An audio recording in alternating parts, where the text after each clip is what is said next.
Graves currently has one of, if not the highest win rates in the game, and people are wrong about why. Graves is the newest Deadlock hero and my personal pick when I saw all the New Blood heroes. She is not what I thought she'd be like, however. I thought she'd be Deadlock's first real summoner, but she's secretly a 1v1 hero who excels at CC. I mean, Rem is more of a summoner than Graves is.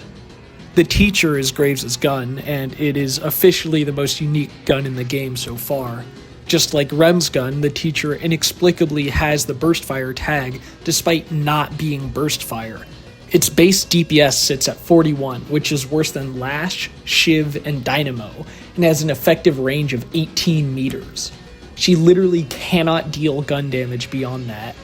For whatever reason, it also has the medium range tag, despite having half of Billy's effective range, whose gun's only tag is close range.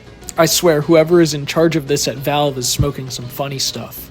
As for the gun stats, it has a nice base ammo count and fire rate, but very interestingly, Graves' gun is the only gun in the game so far with base bullet lifesteal. You would think that would make her passive good, since she needs to be in such close quarters. But the third ability, Essence Theft, is Graves' passive, and it is not good. Yeah, it steals weapon damage and spirit resist, but I really think this is just a bait ability. Let me explain. First of all, yes, resist shred is pretty much the best stat in the game, so having this on your gun as a passive is definitely good, but shred is best used against burst damage, and Graves has exactly one way to do that. Which is specifically if someone gets hit by her ult with the passive applied to them if the ult is at level 3.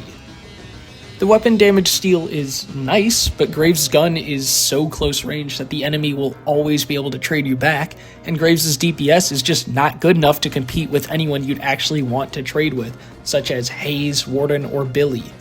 Furthermore, because your gun is so short range, they can simply back up and still be damaging you, but you can no longer damage them. I just wouldn't bet on this ability personally. And honestly, if you think this passive is strong, it's just because you don't understand the matchup. That is, you literally just have to walk away from her. It doesn't matter who you're playing, you have a further effective range than she does. Graves' win rate is extremely high, but I honestly don't think she's that strong. I think people just don't know how to play against her and keep getting caught against her wall. I mean, we usually see the opposite when a new hero releases, but because Graves' gun is auto-aim and is overall rather straightforward, instead it's her opponents that are punished for not knowing the matchup, as opposed to Rem's current low win rate and high elo. Graves' win rate is also not surprising, considering the fact that she is very clearly a hybrid hero, and hybrid is very meta right now. Overall, I like Graves' kit in the sense that I think it promotes a lot of build variety, and that's perhaps maybe the only good thing I can say about this hero. I think you can make many different builds centered around each different part of her kit. Jar of Dead is Graves' first ability, and it's a weird one. It's a charged ability, but it doesn't charge naturally. Sort of like Wraith's card trick, it gains charge when things die around you, and drops a resource called Death, with a similar pickup range to dropped souls from troopers. It's worth keeping in mind that heroes drop around 5 times the amount of death that a trooper or denizen does. This ability will mostly be your main form of damage. If you don't land your jar on a hero immediately, your dead heads will follow you until you shoot something and then attack them. You can shoot the heads to kill them, so you don't just have to sit there and take the damage if you're the enemy. And they also drop souls, sort of like McGinnis turrets, but it is a very small amount. So little, in fact, that I question why they even do in the first place. Grasping Hands is Graves' second ability and my personal favorite of hers. It creates a straight line wherever it's cast, and if any enemies cross it, they're immobilized. It is very easy for the enemy to miss it and get caught very easily, and it will get you and your team a lot of kills for doing so. This skill is strongest when you place it right behind an enemy, since they typically won't see or hear you doing so. This is especially strong, because at the moment I don't think people respect this ability hard enough, meaning they will most often chase a Graves until they're forced to retreat, only to then get caught in her wall and die to your deadheads. It does have a very short arming time, if you will, which I think is fair, so all that means is you just have to put it slightly further away from any enemy you're trying to trap on the fly. Borrowed Decree, Graves' ultimate, was what I was most excited for and the entire reason I was voting for her in the first place, because I really wanted a summoner, and McGinnis just doesn't count. It summons a gravestone that summons exploding zombies. You would do well to remember that you can see the grave on the map and the units it spawned, so if you're near it, you should destroy it as quickly as possible. And, you know, her gravestone is okay as far as ults go. Actually, I can say for sure it does put in work after looking at the scoreboard, but it doesn't feel impactful. It's just kind of an ability that exists. You can have a max of 3 gravestones up at a time because you'll never get more than 2 up at once anyways. Maybe with Transcendent cooldown and Witchmail, but this is an extreme edge case.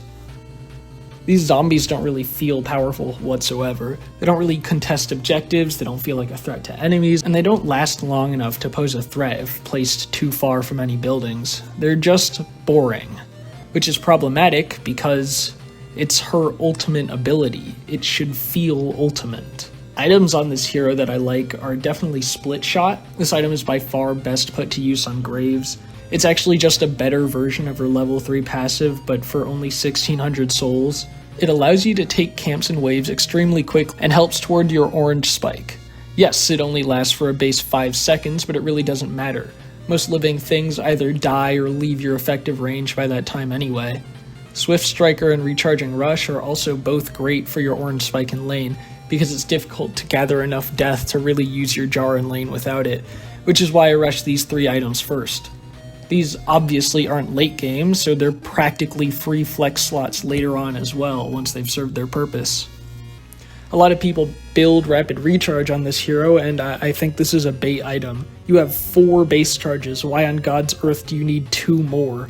Yes, I know you want the faster time between charges, but this ability isn't exactly strong enough, I think, to warrant such an investment, especially when you could buy much more impactful T3s in early game, and by the time late game when you can buy a T3 that's less impactful like Rapid Recharge, why would you want to waste a slot on that? And that was basically my first impression on Graves. I do not like her, to play as or against. She's just really boring. My name is FighterJet, and I'm now Apollo's #1 fan.